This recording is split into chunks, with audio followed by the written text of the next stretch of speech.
Bienvenue à tous et à toutes dans cette nouvelle vidéo autour du code. Nous allons voir comment intercepter des exceptions dans une API Spring Boot. Donc là, nous avons une application Spring Boot, donc c'est notre API qui expose des fruits. Nous avons notre contrôleur ici qui intercepte nos demandes. Nous avons trois méthodes. La première méthode ici retourne la liste des fruits. Les deux méthodes là sont des méthodes de filtre. Ok. Il permet de filtrer les fruits donc par identifiant et puis par nom. Et là nous avons un record ici là qui représente les données de nos fruits. Ok, nous allons démarrer notre application pour tester notre API. Nous allons utiliser l'outil Postman pour pouvoir tester notre API. Une fois que notre API est démarrée, nous allons exécuter la requête get pour récupérer la liste des fruits. Nous allons filtrer les fruits par ID 3. Nous allons tester le endpoint pour récupérer les fruits par nom, donc by name. On va prendre la pomme. Il y a déjà, on va prendre l'avocat. Ok, maintenant imaginez-vous un instant qu'on puisse rechercher un fruit avec un identifiant qui n'existe pas. Nous allons voir, on prend l'ID 5 et là vous vous rendez compte que nous avons un message d'erreur qui est remonté au niveau de notre client Postman. Et là c'est tout simplement parce que notre API n'a pas pu gérer l'exception rencontrée au niveau de l'application. Donc pour ça, nous allons voir comment intercepter cette exception afin de remonter un message assez compréhensible au niveau du client. Donc la première étape, nous allons d'abord identifier la cause de cette erreur interne au niveau du serveur. Nous allons venir voir ici, nous voyons que le type d'exception, l'exception c'est no value present, ce qui veut dire que il n'a pas trouvé une valeur à retourner. Donc nous avons utilisé cette méthode de filtre. Il a fait appel à la méthode fruit. Et là, on se rend compte que nous avons récupéré la liste des fruits. Nous avons transformé en stream. Nous avons filtré le stream des fruits. Et nous avons retourné seulement le fruit avec le fruit où l'ID est égal à l'ID fourni en paramètre. On récupère juste le premier élément. Et là, on se rend compte qu'on a récupéré directement le get. Et le get nous retourne un optional. Et là, on récupère un get sans pourtant tester si le get, s'il y a vraiment présence d'un élément dans notre optional. Donc, voilà pourquoi on a cette exception. Donc, pour résoudre ce problème, soit on vérifie s'il y a un objet dans notre optional avant de récupérer le get.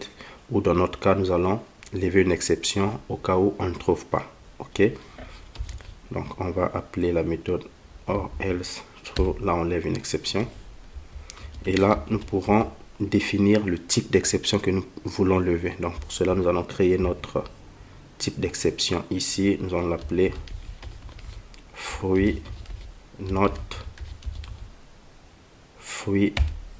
found, qui va hériter la classe runtime exception. Nous allons générer un constructeur avec message, bien sûr, le message de l'erreur. Ok, et là nous allons lever notre exception ici, fruit not found. Nous allons dire fruit non trouvé. Ok, on se rend compte que c'est la même problématique au cas où on filtre les fruits avec un nom qui n'existe pas.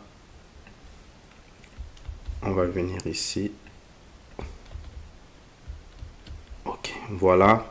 On vient de demander à notre application de lever une exception fruit not found. Ok, on va relancer notre application. On va la tester pour une deuxième fois pour voir qu'est-ce qui se passe. On va chercher.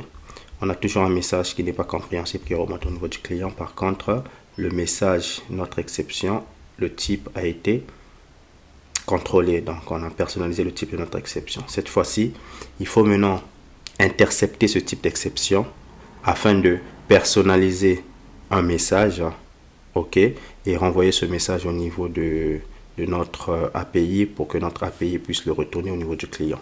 Pour cela, on va utiliser ce qu'on appelle par un contrôleur advice.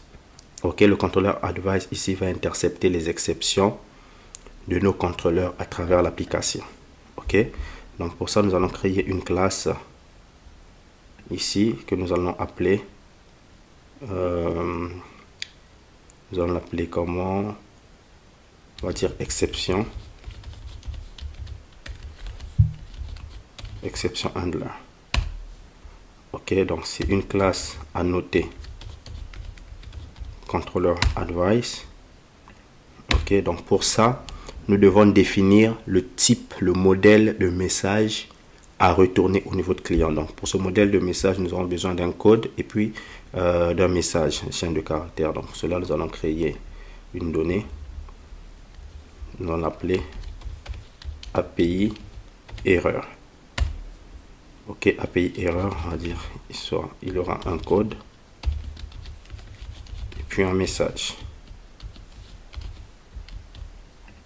Ok. Et là, nous allons mettre en place une méthode qui va retourner response entity. Ok, response entity de type API erreur. Donc nous allons l'appeler fruit not found. Après on est en paramètre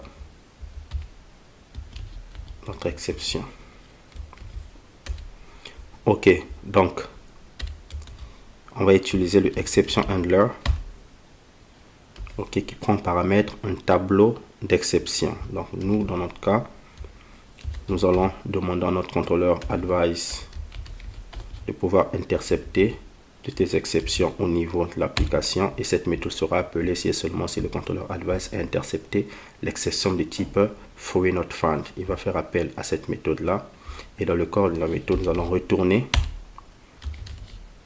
notre response entity.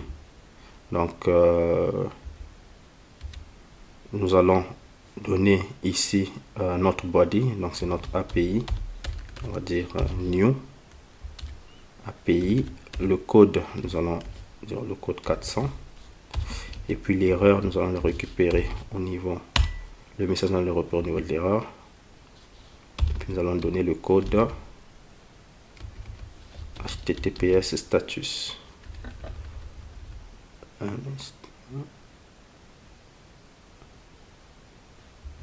Ok. Là, qu'est-ce qui se passe? Ah, ok. On va. Ok. Voilà.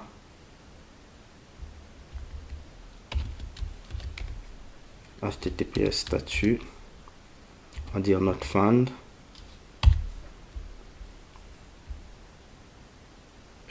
Qu'est-ce qui se passe? Create local variable. Retourne new. Ok. Voilà. Retourne new. Ok. Là, on est ok. On va retourner notre message ici et le HTTP code not found.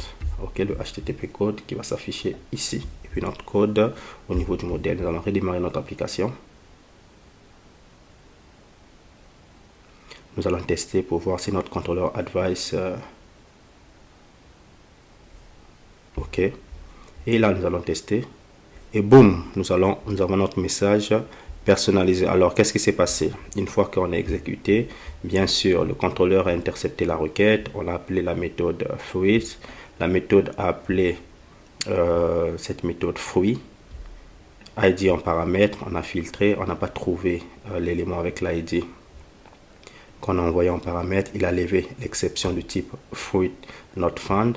Donc, avant de remonter cette exception au niveau du contrôleur qui a été sollicité, notre contrôleur advice a intercepté cette exception, l'a mappé avec cette méthode là, ok, a géré cette exception, puis a construit ce message, l'a enveloppé au niveau d'une réponse, puis puis à remonter cette réponse-là directement au niveau du client.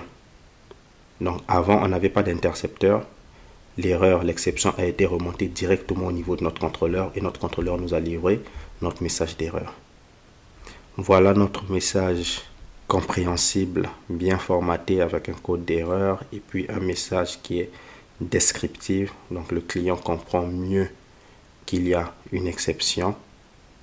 Et là, tout est parfait. Notre API a pu intercepter cette exception, la gérer et puis tout est correct. Voilà ce que j'avais à vous partager dans cette vidéo. J'espère que vous avez aimé. Si vous n'êtes pas encore abonné sur notre chaîne, merci de vous abonner. N'oubliez pas d'activer la cloche de notification pour ne rien rater.